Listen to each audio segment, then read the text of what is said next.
We are at the most stunning karting location in the world. We're at Glanigorse Park in Cerrig-y-Druidion, North Wales for round 7 of the FAB-Racing British Mini Bikes Championship. And first up, we're straight in with the racing, and it's Minimoto rookies with riders from 6 years of age. Always happy to welcome new talent to the grid, and this time racing with us for the first time off P15, riding the 61 bike, it's Harrison Mackay. We're underway and running, Jake. Front row of the grid, Mounsey and Crosby as they work their way into the first corner, and Mounsey's got an absolute flyer. It's going to be an interesting race, this one, in the AC40 Rookies class. We started the day in the wet conditions. It is now drying. There are still damp patches around the circuit, but it is starting to get there. Mounsey is your leader from Payne, Crosby, Woodcock, Rose Jr., Hopkins, then it's DeSoy, Davidson, Sparks, Phillips and Edmonds, with Harris in there as well. The 99 in there, Warwick Brady trying to close in the gap. And then we look a little bit further back. Alessandro Valente is in there as well. Here they come, down the drop, through the long sweeping left-hander, and then up towards the compression complex. Championship leader, there he is, Harrison Crosby on the 69 bike. Shares the number, of course, with the late, great Nicky Hayden, of course. And it's been a very sad season to see him leave us. But at least the spirit of 69 is still right at the front end of a top motorcycle championship. Jamie Woodcock there, third in the championship at the moment, fighting his corner. Kyle Payne is having a great weekend here and could rise up from 4th position in the standings if he has a cracking meeting here in Wales. Start of lap 2 then, through Club Corner onto the Dragon Straight. That's James Rose Jr. picked out, 220 metres. This straight, James Rose Jr. back to come under pressure from Luca Hopkins. Hopkins sweeps up the inside. And round the outside for 3rd position, that is Jamie Woodcock has made the move round the outside of Harrison Crosby to move up into 3rd position. That is an incredible pair of moves by Woodcock on the 17 bike and Luca Hopkins on the 41 as they go down the hill once again into the double left. There's some cracking moves in the early stages. This is a very tough circuit in karting on Minimotos. This is an amazing circuit. We don't get to see these bikes out here very often. This is one of the first meetings, I think, that's ever been held around this circuit of this type, and it's producing some absolutely magic action. Through Devil's Elbow, just right there through that right hand of the track, drops away 5 or 6 feet. It's amazing. That corner, one of the greatest corners in karting. That's turn 1, Club Corner. Mounsey has got himself a good, 25 bike lengths. This is Dragon Straight, 220 metres from turn 1 up to the apex at turn 2 right there as Mounsey goes through. That's 220 metres. 4th position is definitely up for a scrap now because Luca Hopkins is on the back of Harrison Crosby trying to make his way through with a hairpin, doesn't make it stick. They go through this left flick, down the hill, up towards a double left, and now it looks as though Sullivan Mounsey is being caught not just by Kyle Payne, but also by Jamie Woodcock. He is going to have a 3-way fight on his hands. It was a 25 bike length lead. It's not 25 bike lengths now, is it? It's about 5 or 6 bike lengths. I'm not sure what sort of issue here Sullivan Mounsey may have, but he was very quick up the straight, but that gap's been closed. Kyle Payne on the 25 in 2nd place. That's Woodcock there in 3rd. We've got 2 groups of 3, Jake.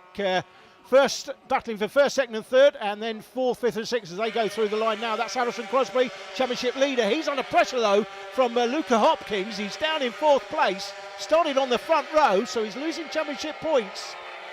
Now there is Ron Harris going through. Oh, that's Harrison Mackay off the circuit there at Devil's Elbow, just picking up on Ron Harris as he's battling there in position, just outside the top 10, but making good progress here at Glanigorse Park. The 66 bike, Ron Harris definitely trying to work his way through. There he is. You can actually look at him. It's eerie, isn't it? He is an absolute spitting image of a young would-be Ron Haslam. It's actually eerie looking at him. It is really strange. He's got that 1970s haircut going on that I used to have. I say I used to have. Mine was a lot longer than that, I tell you what, he could certainly rival the likes of Mike Halewood and Barry Sheen for style, couldn't he? Out of the final turn and over the line, into Club Corner once again. These 3 that have broken clear up front, Sullivan Mounsey, Kyle Payne and Jamie Woodcock, still battling away for this victory. And it's great to see, you know, a new circuit to the calendar, and we've got an incredibly close battle already. Yeah, I spoke to a number of people earlier in the day. They were absolutely loving this circuit. I think it could become the most popular destination on the mini bikes calendar. Down Damon Hill, 16 feet elevation change from the top to the bottom, looking up the inside, Carl Payne, but can't quite get it done. Sullivan Moutsey chops his nose off and holds on to it. We're into the compression complex. 3 right-handers, been through the first one. This is the second right-hander. We come into the third right-hander. That'll lead into the hairpin, which will bring us down to Devil's Elbow, where the track drops away. You can just see it right there. Drops away. That's Devil's Elbow. Now left-handed down to Paddock Bend, and that is the final turn on the circuit.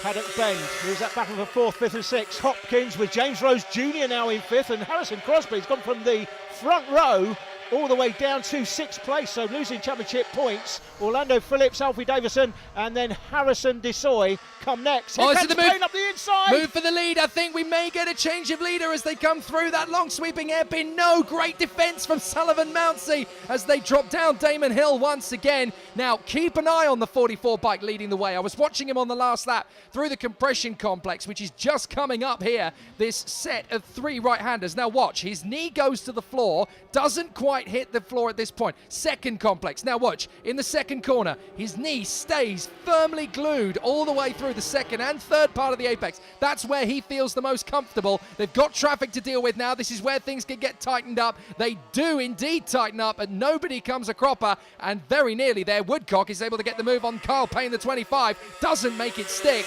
but they're certainly starting to tighten up. And look, the traffic is giving Hopkins a bit of a charge now. James Rose Jr. He's all over the back of him.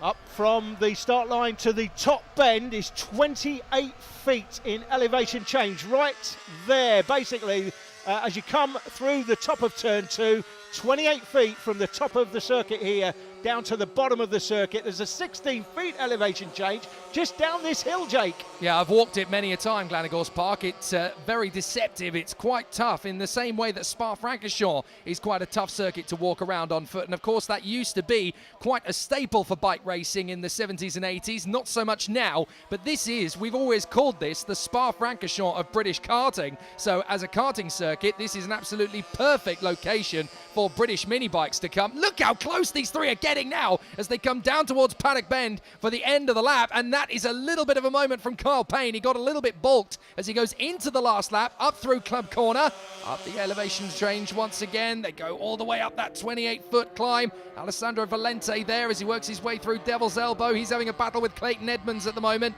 on the lower end of the top 10, but that could easily change. Payne is having another look. Mounsey holds him off for the moment. Watch out for Jamie Woodcock in 3rd position. He's not going to give up. He gets a good bit of throttle off the turn. Down Damon Hill into the carousel, the left-hander.